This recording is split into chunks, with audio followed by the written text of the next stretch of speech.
ಅದು ನೀ ದೇವರಿಗೆ ದ್ರೋಹ ಮಾಡಿರುವ ರೀತಿಯಲ್ಲಿ ಆಗಿರ್ತದೆ. ನೋಡ್ರಿ, ಮನುಷ್ಯ ಯಾಕೆ ನಾವು ದೇವ್ರನ್ನ ಆರಾಧಿಸ್ಬೇಕು, ನಾವು ಯಾಕೆ ದೇವ್ರನ್ನ ಸ್ತುತಿಸ್ಬೇಕು, ನಾವು ಯಾಕೆ ಚರ್ಚಿಗೆ ಬರ್ಬೇಕಂತ ದೇವ್ರ ನೇಮಿಷನ್ ಗೊತ್ತದನ. ನಾನು ಸತ್ಯ ಹೇಳ್ತಾ ಇದ್ದೀನಿ, ನಾವೊಂದು ವೇಳೆ ದೇವ್ರನ್ನ ಆರಾಧಿಸಲ್ದಂಗೆ, ನಾವು ಪ್ರತಿ ಸಂಡೇ ನಾವು ಚರ್ಚಿಗೆ ಬರಲ್ದಂಗೆ, ನಾವು ದೇವ್ರನ್ನ ಸ್ತುತಿಸಲ್ದಂಗೆ ಇದ್ರೆ ನಾವು ನೇರವಾಗಿ ನಾವು ಎದಕ್ಕೆ ಹೋಗ್ತೇವೆ? ನಾವು ಪಾಪಕ್ಕೆ ಒಳಗಾಯ್ತೇವ್ರಿ.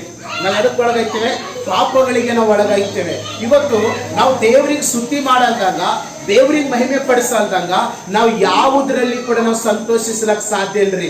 ನೀವೊಂದ್ ವೇಳೆ ದೇವ್ರನ್ನ ಸ್ತುತಿಸಲ್ದಂಗ ನೀ ರೊಕ್ಕ ಗಳಿಸ್ಬೋದು, ನೀ ದೇವ್ರನ್ನ ಸ್ತುತಿಸಲ್ದಂಗ ನಿನ್ ಮಕ್ಕಳನ್ನ ಗಳಿಸ್ಬೋದು, ನೀ ದೇವ್ರನ್ನ ಸ್ತುತಿಸಲ್ದಂಗ ನೀ ಏನ್ ಬಿ ಸಂಪಾದನೆ ಮಾಡ್ಕೊಳ್ಬಹುದು. ಆದ್ರೆ ಅದ್ರೊಳಗಡೆ ನಿನಗೆ ಖುಷಿ ಅನ್ನಂತ ತಟ್ಟಿರಲ್ಲ, ಅದ್ರೊಳಗಡೆ ನಿನಗೆ ಸಂತೋಷ ಅನ್ನಂತ ತಟ್ಟಿರಲ್ಲ, ಅದ್ರೊಳಗಡೆ ಅದು ನಿನಗೆ ನೆಮ್ಮದಿಯಾಗಿರಲ್ಲ. ನೀನು ದೇವ್ರನ್ನ ಬಿಟ್ಟು ಯಾವುದನ್ನ ಹೆಚ್ಚು ಪ್ರೀತಿ ಮಾಡಿದ್ಯೋ ಅದರಿಂದಲೇ ನೀನು ಒಂದು ದಿವಸ ಏನ್ ಮಾಡ್ತೀಯ? ಕಣ್ಣೀರನ್ನ ಸುರಿಸ್ತೀಯ. ಮತ್ತು ಅದು ನಿನ್ನನ್ನ ಪಾಪದಲ್ಲಿ ತಗೊಂಡು ಹೋಗ್ತದೆ, ಅದು ನಿನ್ನನ್ನ ನಾಶದಲ್ಲಿ ತಗೊಂಡು ಹೋಗ್ತದೆ. ಯಾಕಂದ್ರೆ ದೇವ್ರ ವಾಕ್ಯ ಏನಂತ ಹೇಳ್ತದಂತಂದ್ರೆ, ಇವತ್ತು ಅನೇಕ ಜನ ಏನ್ ಮಾಡ್ತಾರಂತಂದ್ರೆ, ಇವತ್ತು ಸಂಡೇ ಚರ್ಚಿಗೆ ಹೋಗಿಲ್ಲ ಅಂದ್ರೆ ಪರವಾಗಿಲ್ಲ, ಇವತ್ತೊಂದಿನ ತಪ್ಪಿಸ್ ಬಂದ್ಬಿಟ್ರೆ ಪಾಸ್ಟರ್ ಏನಂತಾರೆ, ಅವ ಏನ್ರ